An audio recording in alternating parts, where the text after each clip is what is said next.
कक्षा 10वीं के छात्र और छात्राओं का मैं श्रीमती प्रतिभा रावड़े हार्दिक स्वागत करती हूँ। खुला आकाश यह पूरक पठन डायरी विधा में लिखा गया है और इसके लेखक है कुंवर नारायण।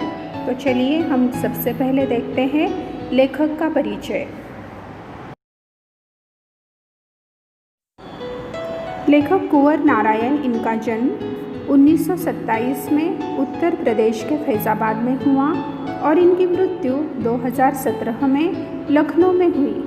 नई कविता आंदोलन के सशक्त हस्ताक्षर कुंवर नारायण की मूल विधा कविता रही है। इसके अलावा इन्होंने कहानी, लेख, समीक्षा, सिनेमा, रंगमंच आदि कलाओं पर भी लेखनी चलाई है।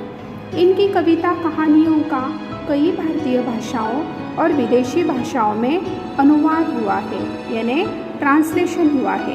इनको भारतीय साहित्य जगत का सर्वोच्च सम्मान ज्ञानपीठ भी प्राप्त हुआ है। तो अब हम देखेंगे इनकी प्रमुख कृतियाँ।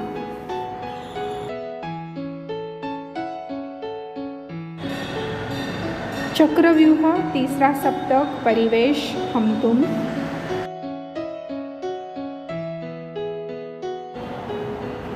इन दिनों आत्मजयी, कोई दूसरा नहीं, आदि।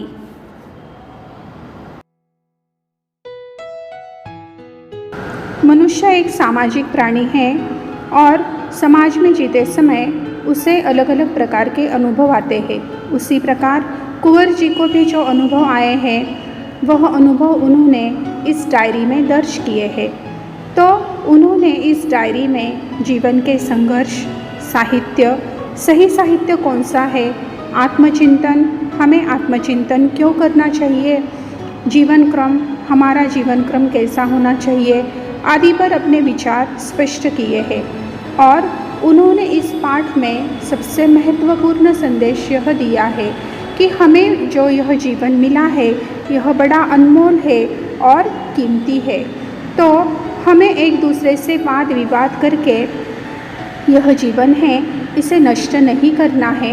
तो हमें स्वयं यानी खुद से संवाद करना चाहिए, यानी बातचीत करनी चाहिए। मुझ में कौन से गुण हैं, मुझ में कौन से दोष है और इन दोषों को दूर करने के लिए मैं क्या कर सकता हूँ, इस पर आत्मचिंतन करना चाहिए और खुद की प्रगति करनी चाहिए और समाज में एक आदर्श व्यक्ति में किस प्रकार बन सकता हूँ, इसके बारे में आत्मचिंतन करना चाहिए। तो चलिए अब हम चलते हैं पाठ की ओर। अंदर की दुनिया, हमारे अंदर की दुनिया बाहर की दुनिया से कई ज़्यादा बड़ी है। देखिए यहाँ पर लेखक ने हमारे मन के विकास के बारे में कहा है। अंदर की दुनिया यानी हमारा मन, और लेखक कह रहे हैं कि हमारा मन बहुत बड़ा है, हम उसका विस्तार नहीं करते, यानी हम उसका विकास नहीं करते हैं, बाहर की अपेक्षा उसे छोटा करते चले जाते हैं और उसे बिल्कुल निर्जीव कर लेते हैं। देखिए यहाँ उदाहरण ले लीजिए, आपके पड़ोसी हैं, आपके पड़ोसियों ने कोई बंगला ले लिया, बड़ी गाड़ी ले ली, तो आप क्या करोगे, उनका अभिनंदन करोगे, खुश हो जाओगे, लेकिन मन ही मन आप क्या होगे, दुखी हो जाओगे, निराश हो जाओगे कि अरे मेरे पास बंगला नहीं है, मेरे पास उसकी जैसी गाड़ी नहीं है, और आप आपके मन को निर्जीव करोगे। तो लेखक यहाँ पर कहना चाहते हैं कि आपको क्या करना है, आपके मन को निर्जीव नहीं कर लेना है। आज़ादी, पूरी आज़ादी अगर कहीं संभव है तो इसी भीतरी दुनिया में ही, जिसे हम बिल्कुल अपनी तरह समृद्ध बना सकते हैं। और लेखक ने हमें कहा है कि आपको अपने मन को दुखी नहीं करना है, तो समृद्ध करना है, सुखी करना है, शांत करना है। स्वार्थी अर्थों में सिर्फ अपने लिए ही नहीं, निस्वार्थी अर्थों में दूसरों के लिए भी महत्व रखता है और स्वयं अपने लिए तो विशेष महत्व रखता ही है। यहाँ पर लेखक ने हमें यह संदेश दिया है कि हमें दूसरों के विकास और प्रगति से जलना नहीं है। अगर हम ऐसा करते हैं तो हम हमारे मन को दुखी और निराश करते हैं। तो हमें हमारे मन को सुखी और समृद्ध बनाना है। जब हम हमारे मन से द्वेष, घृणा, मत्सर, निंदा, तिरस्कार इनको दूर करेंगे और दूसरों के प्रति अपनेपन की भावना रखेंगे तो सही अर्थों में हम सुखी हो जाएंगे और हम निस्वार्थी जीवन जी पाएंगे। मकान पर मकान। जिस गली में आजकल रहता हूँ वहाँ एक आसमान भी है लेकिन दिखाई नहीं देता। उस गली में पेड़ भी नहीं है, न पेड़ लगाने की गुंजाइश है। गुंजाइश यानी पेड़ लगाने के लिए कोई जगह नहीं है, स्थान नहीं है। मकान ही मकान है। इतने मकान की लगता है मकान पर मकान लदे हैं। लंद फंद मकानों की एक बहुत बड़ी भीड़। लंद फंद यानी यहाँ अव्यवस्थित, जो एक सैंकड़ी गली में फंस गई और बाहर निकलने का कोई रास्ता नहीं है। सैंकड़ी यानी छोटी पतली। जिस मकान में रहता हूँ उसके बाहर झांकने से बाहर नहीं, सिर्फ दूसरे मकान और एक गंदी व तंग गली दिखाई देती है। चिड़िया दिखती है लेकिन पेड़ों पर बैठी या आसमान में उड़ती हुई नहीं, बिजली या टेलीफोन के तारों पर बैठी, मगर बातचीत करती या घरों के अंदर यहाँ वहाँ घोंसले बनाती नहीं दिखती।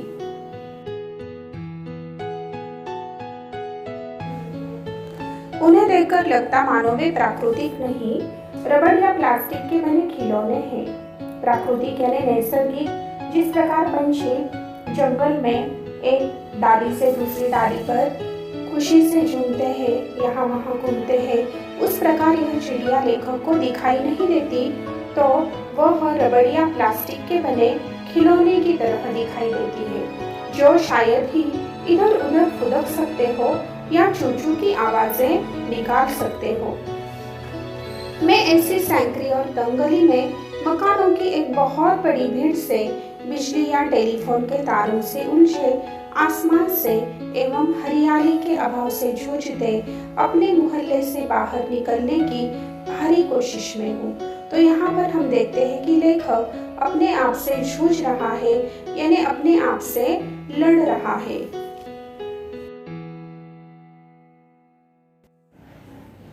लेखक ने यहाँ पर गली की विशेषता बताई है।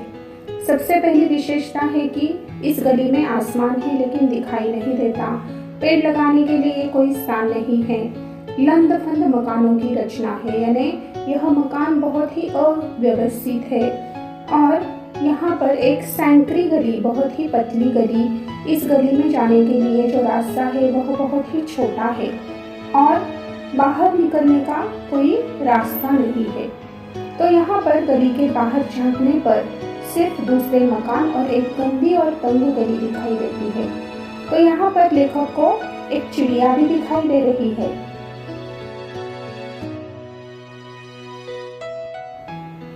यह चिड़िया लेखक को खुश नहीं दिखाई दे रही।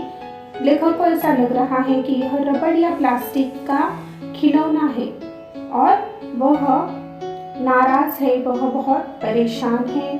तो यहाँ पर आबादी के कारण किस प्रकार मनुष्य स्वार्थी बन गया है और उसने जानवर और पंछियों का जो रहने का जंगल है उसे तोड़कर उन्हें बेघर बनाया है और उनके जीवन का आनंद, उत्साह उन्होंने छीन लिया है। इसका वर्णन लेखक ने यहाँ पर किया है और लेखक इस गली से बाहर निकलने की कोशिश कर रहा है और इसलिए वह अपने आप से जूझ रहा है, यानी वह अपने आप से लड़ रहा है।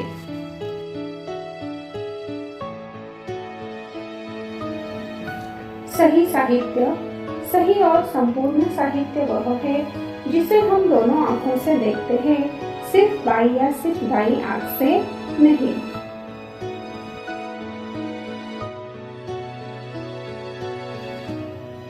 साहित्य समाज का दर्पण होता है। जैसा समाज होता है वैसा साहित्य होता है और यह जो साहित्य है यह हमें जीवन का विकास सिखाता है, हमारे जीवन का ध्येय, हमारे जीवन का उद्देश्य हमें वह दिखाने का काम करता है। साहित्य यानी लेख, कविता, कथा, कहानी, नाटक जो लेखक या कवि लिखते हैं। और इस प्रकार यह साहित्य जो है इसे पढ़कर हमें प्रेम, दया, शांति, विश्वास, ईमानदारी, सच्चाई, परोपकार इन मूल्यों को प्राप्त करना चाहिए।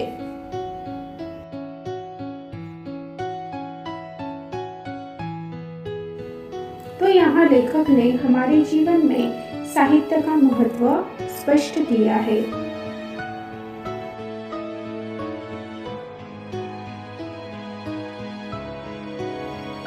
जाने खुद को, बिल्कुल चुपचाप बैठकर सिर्फ अपने बारे में सोचे। कोशिश करें कि दूसरे या सब कहीं भी उस आत्मचिंतन के बीच में ना आए। तो यहाँ पर लेखक ने हमें आत्मचिंतन करने की सलाह दी है। आत्मचिंतन करना यानी हमारे मन के विषय में सोचना, मुझ में कौन कौन से गुण हैं, कौन कौन से दुर्गुण हैं और उसे मिटाने के लिए, नष्ट करने के लिए मुझे क्या करना चाहिए, इसे हम कहते हैं आत्मचिंतन। इससे दो फायदे होंगे। एक तो हम अपने को जान सकेंगे कि हम स्वयं क्या है, जो दूसरों के बारे में सब कुछ जानने का दम रखते हैं। दम यानी अभिमान, गर्व। कभी कभी ऐसा होता है कि हमारे जो पड़ोसी होते हैं, उन पड़ोसियों का निजी जीवन के बारे में भी हमें पता होता है और हमें इस बात का दम होता है, इस बात का अभिमान होता है। दूसरे हमारे उस हस्तक्षेप से दूसरों की रक्षा होगी। जिसके प्रति क्षण मौजूद रहते, वे अपने बारे में न तो संतुलित ढंग से सोच पाते हैं, न सक्रिय हो पाते हैं। दूसरों की सोच समझ में भी उतना ही भरोसा रखें जिनसे हमें अपनी सोच समझ में है। हस्तक्षेप करना यानी अनावश्यक दूसरों के मामले में दखल देना। यहाँ पर लेखक ने हमें यह सलाह दी है कि जब हम दूसरों के मामले में हस्तक्षेप करते हैं, बिना वजह हम उन्हें दखल देते हैं, हम उन्हें सलाह देते हैं, तो उस समय वे संतुलित ढंग से वह सोच नहीं पाते हैं। तो इसलिए हमें सिर्फ अपने बारे में सोचना है। हर एक के प्रति हमारे मन में सहज सकारात्मक स्वीकृति का भाव होना चाहिए। दूसरा अन्य नहीं, अंतमय है, हमारे ही प्रतिरूप, हमसे अलग या भिन्न नहीं।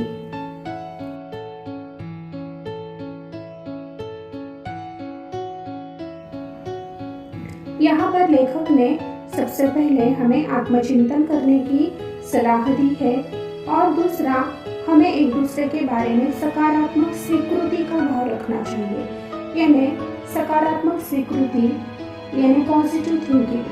हमें एक दूसरे के बारे में पॉजिटिव सोचना चाहिए, सकारात्मक सोचना चाहिए, क्योंकि हम एक दूसरे के प्रतिरूप हैं। हम एक दूसरे से अलग दिखते हैं, हमारा स्वभाव अलग है, लेकिन हमारी मनुष्य जाति है वह एक है।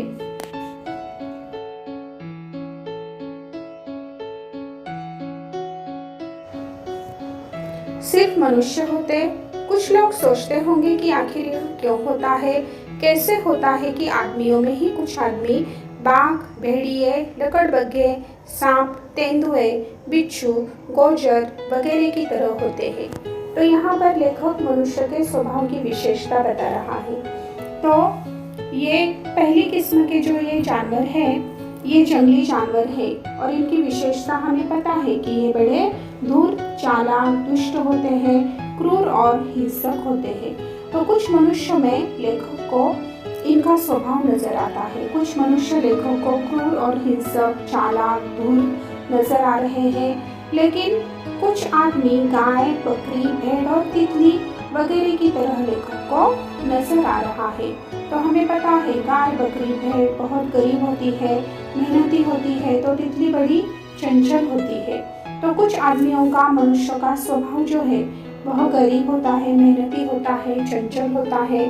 और यह देखकर लेखक को ऐसा लग रहा है कि ऐसा क्यों नहीं होता कि जिस तरह सारे बाघ केवल बाघ होते हैं, यानी जानवर होकर भी जो उसका स्वभाव है वह अपने खुद का स्वभाव बदलता नहीं है। बाघ है वह क्रूर और हिंसक है तो वह क्रूर ही रहता है। गाय होती है, सारी गाय केवल गाय होती है और कुछ नहीं। गाय होती है, इसके स्वभाव की विशेषता वह गरीब है, मेहनती है और वह कभी चालाक, धूर्त नहीं होती, हिंसक नहीं बन सकती। लेकिन मनुष्य होने पर भी यह मनुष्य हर बार अपना रंग बदलता है, अपना स्वभाव बदलता रहता है और यह देखकर लेखक परेशान हो रहा है और लेखक को ऐसा लग रहा है उस तरह सारे मनुष्य केवल मनुष्य होते और कुछ नहीं, यानी मनुष्य होकर यह मनुष्य अपना रंग बदलता रहता है, लेकिन यह मनुष्य तो मानवता से भरा हुआ होना चाहिए, ऐसा लेखक को लग रहा है।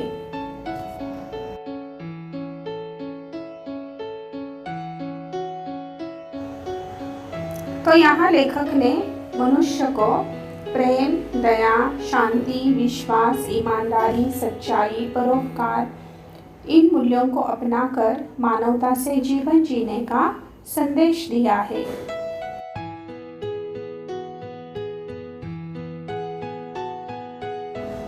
लुका छिपाकर जीना।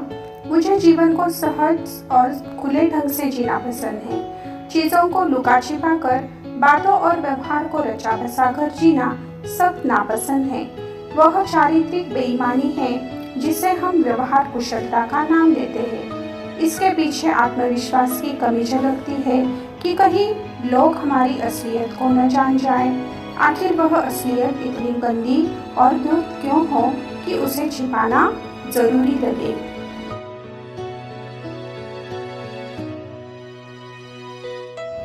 लेखक ने यहाँ पर खुलकर अपना जीवन जीने का संदेश दिया है। देखिए, कुछ लोग होते हैं, उन्हें अपनी वास्तविकता छुपाने की आदत होती है। वे हमसे कहते हैं कि मेरे पास बंगला है, मेरे पास गाड़ी है, लेकिन असल में उनके पास कुछ नहीं होता।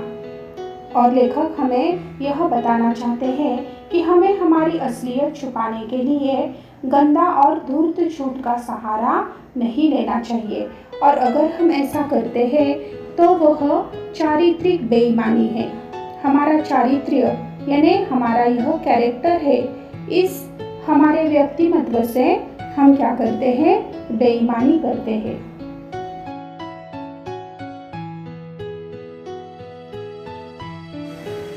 तो इस प्रकार आज हमने हमारे मन का विकास, शहर का इंसान, सही साहित्य, आत्मचिंतन, सकारात्मक स्वीकृति यानी पॉजिटिव थिंकिंग, मनुष्य में छिपा हुआ जानवर और खुले ढंग से जीना, इन मुद्दों की ओर प्रकाश डाला है। तो आज हमने खुला आकाश इस पाठ का पहला भाग सीखा है। अगले वीडियो में हम इस पाठ का उर्वरित भाग सीखेंगे। धन्यवाद।